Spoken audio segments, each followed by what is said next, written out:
Hello Year 2 and welcome to your next maths lesson. We're going to start with a bit of a word problem. Okay, make you think before we start our complete maths. Okay, so Amy makes 25 using different shapes for tens and ones. Okay, your job is to work out what is the triangle worth and what is a square worth. Pause the video and have a think. Amy's making 25. What is a triangle worth and what is a square worth? Okay, so hopefully you spotted that there are two triangles and there are two tens. So each triangle is worth 10. Okay, so 10 and 10 is 20. And then we've got 5 squares, so they must each be worth 1. So one triangle is worth 10 and one square is worth 1. The next challenge is Amy makes a new number. The triangles are still worth 10 and the squares are still worth 1. What is Amy's new number?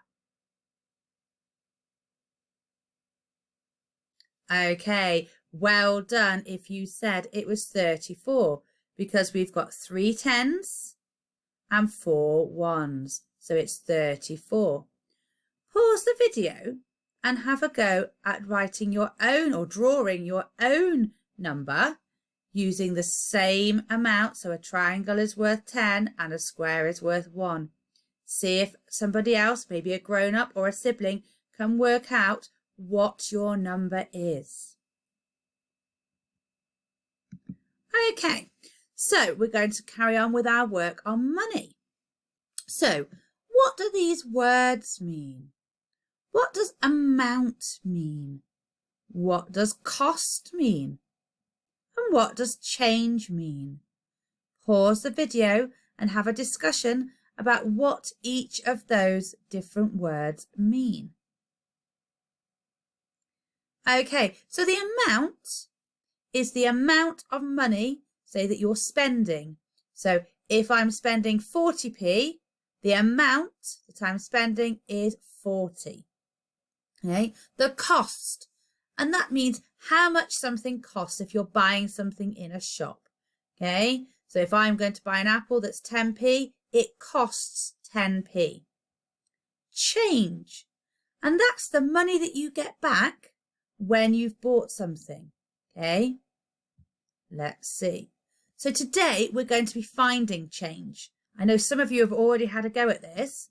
So change is the money returned to someone after they have paid for something. Because when we buy something, we might not always have the correct amount of money. All right? We might need to get some change. So start with one that's quite easy. You have a 50p coin. How much change would you get if you bought an apple for 10p? Okay, pause the video, see if you can work it out. You have a 50p coin. How much change would you get if you bought an apple for 10p? Okay, so how did you work it out? The way I worked it out is like this. I did 50 take away 10 equals, because I've got my 50p and I'm taking 10 away because I'm spending 10p. How much have I got left? So my change would be 40p. Okay. Another way you could work it out was I've got my 50p, I've spent 10p. How much change? I'm going to go 10, 20, 30, 40, 50. I've got 40p change.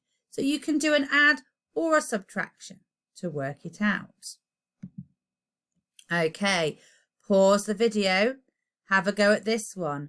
You have a 50p coin. How much change would you get if you bought a cake for 20p? And can you, on your piece of paper, show how you work this out? Okay, so I would do 50. Remember, my writing gets a bit crazy. 50p take away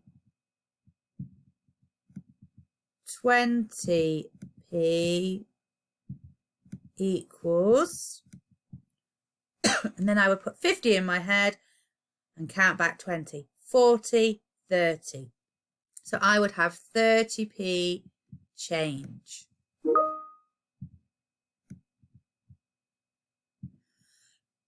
Okay, another way you could work it out was you could do 20p. How much have you got to add on to 20p to get to 50? So 20 in my head, 30, 40, 50. I'm adding on 30, so I would get 30p change. We'll have a look at this one. Again, you've got a 50p coin. How much change would you get if you bought some sweets for 40p? Now, for this one, I would do, you could do 50, take away 40 equals 10. Or I know if I put 40 in my head, another 10 is 50p. So I must get 10p change. Okay. I use these coins to pay for my cake. So I've got two 20p coins. So that's 40p. And I buy a cake, looks a nice cake, at 33p. Write the calculation to find out the change. So I'm going to start by, I've got 40p. Here's my 40p.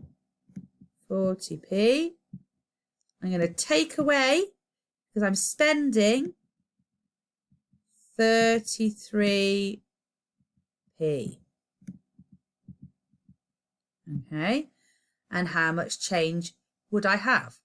I would have 7p, because I know with my number bonds to 10, 7 and 3 makes 10. Okay, you might also do it a different way.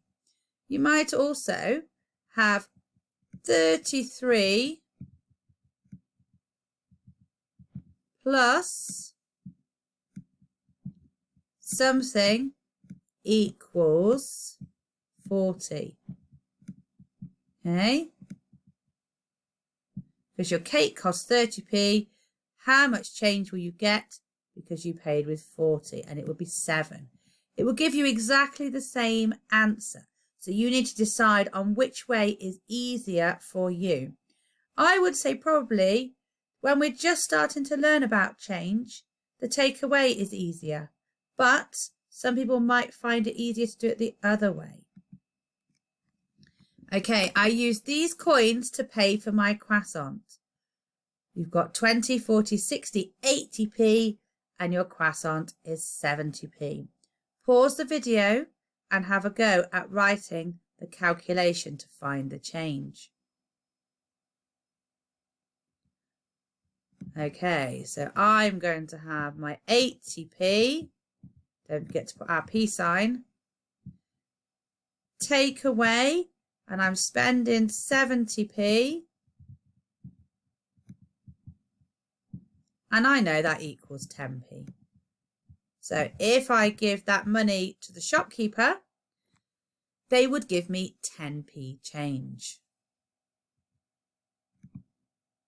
Okay, I use this coin to pay for a book, and the book costs 80p.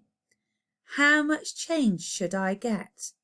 Well, this is a bit tricky, okay, because I'm not sure how we'd work this one out, because this is £1. Does anybody know what £1 is the same as? How many p is £1? Well done if you said 100.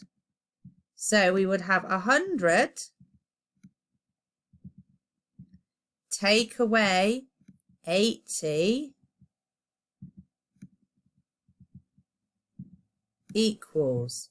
Now, this is quite an easy one because we can use our number bonds to 100 that we already know, because 80 and 20 make 100. Okay, so we would get 20p change. You could have done it the other way. You could have done 80. So I've spent 80p. Then we're going to add something equals 100, equals the pound. Okay. What would that one be? 80 plus something equals 100. Using our number bonds to 100, we know it's 20. So we would get 20p change. Okay, the next one. I use this coin to pay for a drink.